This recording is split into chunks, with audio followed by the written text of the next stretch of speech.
Hey man, say what you want to say, man, but this is Ty Talks. I'm your host, Tyran Daves, and I'll be breaking down some topics in the world of sports, debates, hot takes, and all the moments that keep the game talking. Remember, like, share, subscribe to Ty Talks Podcast 1. All right, guys, we back with another episode. We're going to keep moving forward, doing good, doing great. Today is just simply NBA. I want to talk about who do y'all think is the greatest 76er player ever? And to me, it's only between three people. Dr. J, Allen Iverson, and Joel Embiid.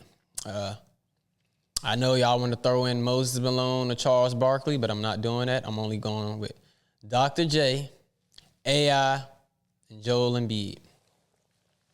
Okay, so when we look back at it, out of them three, Dr. J is the only one with a championship. He won that in 1983. Him and Moses Malone went to the finals, and they won. AI got to the finals in 2001. Kobe and Shaq took a L. His team was trash, but he wasn't going to beat Kobe and Shaq by himself. And Joel Embiid. Embiid has never been to a conference finals, never been to a finals. So look, I'm gonna go ahead and just start with Dr. J. All right, so Dr. J, career averages is 22, 6.7 rebounds, 3.9 assists, and this is during his time with the Sixers. So don't think I'm reading ABA stats because I know my shit. But look, his career highlights with the 76ers led the team to a 1983 championship, like I just said, which included a dominant run, 12-1. 12-1. They went 12-1 that whole playoff run to win the championship, him and Moses Malone. But yeah, he won the NBA MVP award in 1981. So yes, AI, Dr. J, and Joel Embiid all won the NBA MVP award with the Sixers. Selected to his first 11 seasons with the Sixers, and he was selected to all the All-Star teams. 7-time All-NBA with the Sixers. And is a franchise leader in blocks and ranks fourth in total points. Retired in 1987 with the Sixers. So overall, when I look at Dr. J career, he got a championship. Unlike AI and Embiid, he got an MVP, which all of them have. And they all average 20-something plus in their career. But this is what really drives me to say, to me, Dr. J is the greatest Sixer of all time. That's just my opinion. But as you can see, I'm an AI fan, but you look at it, Dr. J is the only one that got it done, man. He's the only one got it done. And yes, AI culture, yes, all that stuff. I wouldn't argue with you if y'all keep him at one. But when I look back and really examine everything, Dr. J is definitely the best player that ever played for the Sixers. But I'm going to keep going. I'm going to read off AI stuff, too. AI was drafted by the Sixers. 1996, he made an impact very early, winning Rookie of the Year, crossing up Jordan. Just flat out showing. He's from VA, so I rock with AI to the fullest. He's one of my favorite players of all time.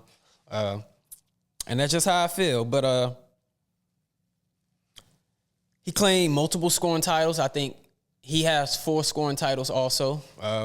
2001, he won the lead MVP. He also, in that same year, led the team to the finals. Like I told you, they lost to Kobe and Shaq, which is a hard team to face in the finals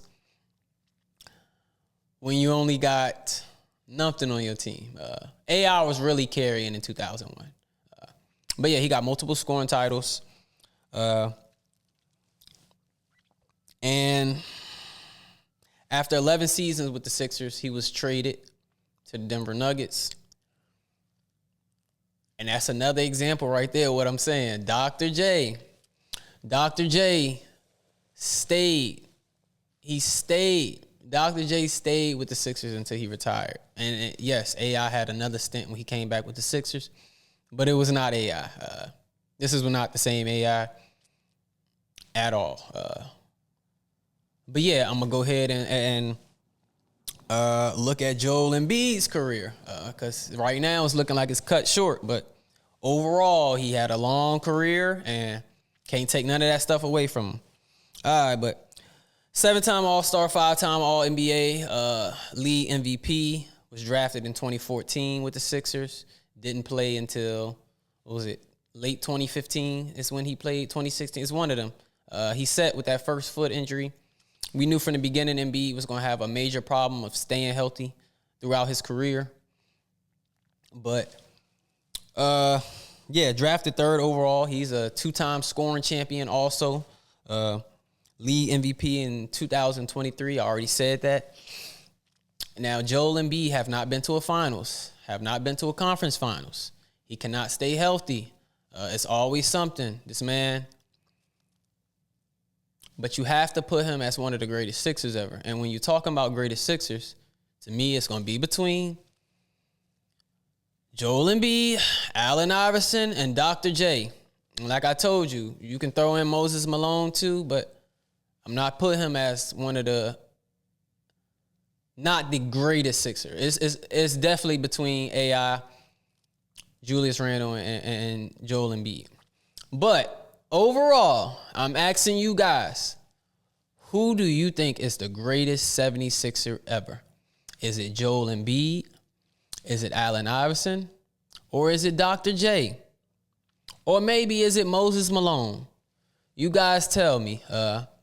But I'm going to move on. I'm going to move on. I'm going to go to the next one. Y'all let me know who y'all think is the greatest Sixer. But on to the next. CJ McCollum. 10 threes, 46 points. It's time to get him off the Wizards.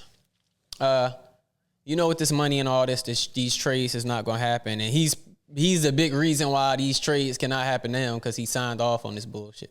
But overall, I think by the trade deadline, we're going to be seeing guys get waived and signing with other teams. And that team that they got waived off is going to have to pay them.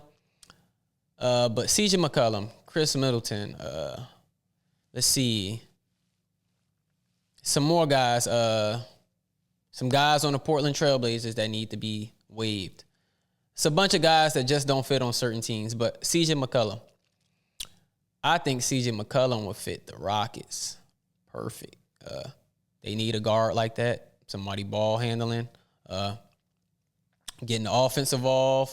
Get everybody involved. You ain't got to be staggering, trying to figure out how y'all going to get ball moving or how y'all going to score in this possession. Less turnovers. I think the Rockets would be a great place for CJ McCollum to end up on. And I don't know. You never know. He might. It's a bunch of teams. I can see him on the Lakers. I can see him on the Bucks. I can see him on the Pistons. I can see him on any of them teams. I think a player like CJ McCollum would be a great addition to any of them teams right now. But to me, the Rockets would be the best decision. They need a point guard. And yes, Reed Shepherd has been going off, has been going crazy. I wouldn't say we need a point guard because Sengun and Reed and Amen has been holding it down. But CJ McCollum would be a perfect vet type point guard. But we'll see. Some of these guys gonna have to get waived for sure. We're not seeing trades with CJ or Chris Middleton or any vet, DeMar DeRozan or something like that. I just don't see. It's not a big market for these guys. These old heads. You're gonna get traded for a first round pick or probably 2 first round picks and a young talent now. It's different. Like I told you, this second apron is totally different. So teams are going to be very cautious. For example, the Kings. The Kings are in a tight slump right now. Sabonis, meniscus tear. Westbrook, very, very solid play this year. Proven that he still can be an NBA player. But the point and the problem is he's on the Kings. Zach LaVine, empty stats, great scorer, but nobody's trading for him with that type of money. Same for DeRozan. I think the Kings are just in a bad spot. The only person I think realistic they can get off right now is DeRozan. Like I told you, Sabonis tore his meniscus, so it's going to be very hard to get off him. But yeah, this second apron has made things very tight with trades and stuff, but I just don't understand. They need to fix this, man. They need to fix this problem because the money's drying up, as you can see. Bench players making $40 million. Guys got money. Look at Duncan Robinson contract, for example. Like, dudes are going to be out back. They're going to get traded, benched, waived, all different type of stuff. The lead is going to change. And yeah, for example, another thing, look at this. We got Trae Young. We got Ja Morant right now. And Trae Young, who is it? I'm trying to think. Right now, let's see what type of trades or something. But yeah, between LaMelo,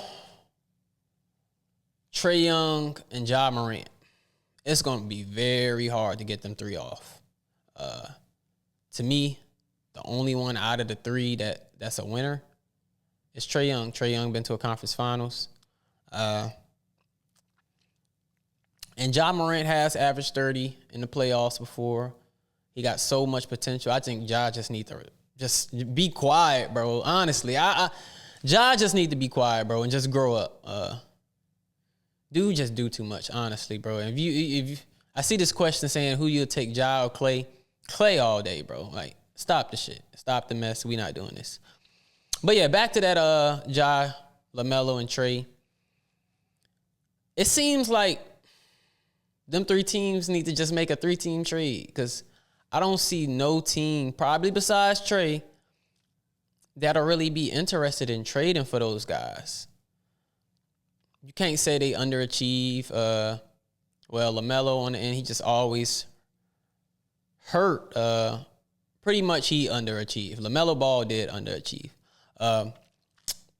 Ja Morant, in a sense, underachieved too because he just can't keep his mouth closed and he's always into something else. Trae Young been to a conference finals. I think Trae is the only one that realistic want to have a good career since his second season. He's been averaging a double-double in assists, realistically. But, yeah, out of them three, I think Trae probably will be the best player to go after winning-wise, winning mindset. But, yeah, Ja got to get right, and LaMelo got to get right. I just feel like them two is becoming an afterthought, and the NBA just don't want to push them no more. Guys that just run their mouth and not humble. I don't know. And it's a different type of way you can be humble, but them two just, it's too flashy. Like, I don't know. The NBA don't like it. They rarely play. I think Ja just need to be quiet until he's on the court. And yeah, guys, I don't know. Maybe a 3-team trade between them three, Ja, Trae, and LaMelo. But other than that, Trae is the only one realistically I see getting traded. Realistically, he's the only one I see getting traded. But yeah, guys, early MVP. Like I told y'all, my MVP this year, because I know how the NBA is. I don't see them giving Jokic another one. He's killing every year. If it was up to him, he would have the MVP every year. I don't know if they give it to Shea again, even though his team is dominating the league. He's sitting fourth quarters and only lost one game. And then we have Luka Doncic. Luka Doncic is the first player in NBA history to put up 400 points, 100 assists in the first 12 games. I feel like he's going to get MVP this year. If the Lakers can stay a top 4 seed, top 3 seed, around that area, like they're winning right now, he can definitely get there. Win that MVP. But yeah, did y'all hear they canceled Starting Five, man? They canceled Starting Five, bro. I actually thought that was a good series for Netflix. J-Dub made a comment and said they cut all the good stuff out and stuff like that. He said he thought it sucked. I didn't think it sucked, but I don't know why. It's I don't know why y'all think they cut Starting Five. It just don't make sense. I thought it was a major title with Netflix. People were watching. People was tuning in, seeing the backstory, life. We seen Harden, KD, Tyrese, Jaylen Brown. We didn't want to see Sabonis, but other than that, I thought it was a good series, and I just don't understand why they cut it. It just don't make no sense to me. And I got one more thing. This boy Dwayne Wade said, I'm a quote from quote. Dwayne Wade said, Michael Jordan is the greatest player I ever watched. LeBron James is the greatest player I ever seen. To me, the quote don't make no sense. But then at the same time, it makes sense. I don't know how to really explain it, but is he saying because he played with Bron, he's seen him, and Jordan, he watched him because he was a teenager? But yeah, guys, that's pretty much all I got for today. Like, share, subscribe to Ty Talks Podcast 1. More content, more content, more content. Peace out.